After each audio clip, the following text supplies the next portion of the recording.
Ross, first of all, from the outside, it seems like this was a big package to go up for Derek Fisher. Can you talk about what went into making this deal that included Sanchez and Biagini and Cal Stevenson? Yeah, I mean, just really our excitement around Derek Fisher. You know, the how athletic he is, the handedness, the speed, the arm, the defense. We feel great about him playing center field.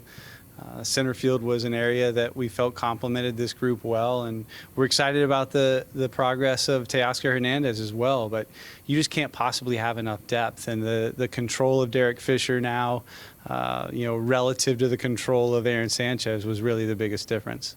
And Joe Biagini, for that matter. And when it came to Sanchez specifically, obviously well documented his problems with his finger. Was there a thought of maybe seeing if he can build up even more of his value if he continued to pitch the way he has the last couple of starts? Sure, you're always weighing your alternatives, and we felt as though that the upside in Derek Fisher and how he complimented us was just too much to turn away from. Did you call Aaron to tell him about the deal, and how did he react? Yeah, he was great. Yeah, he was very appreciative of everything that has occurred here, and excited about the opportunity to be joining the Astros. Exceptionally professional, but at the same time, it's emotional and it's hard for me. It's you spend a lot of time with these individuals, and you're always pulling for them. They're human beings. They're not assets. They are human beings, and I'll be pulling for them. I feel I have a special place in my heart for them, and I'll be pulling for them. Aaron's talked about how he prefers to be a starter rather than pitch out of the bullpen. Did that affect the talks surrounding him?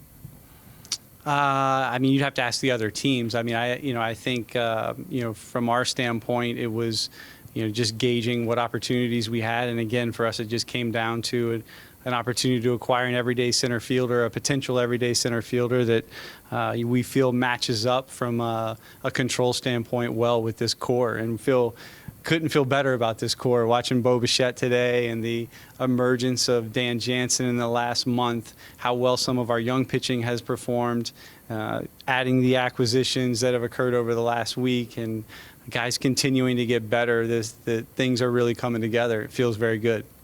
Specifically to Derek Fisher, and you talked about everyday center fielder, but where do you see him specifically fitting in the short term and the long term?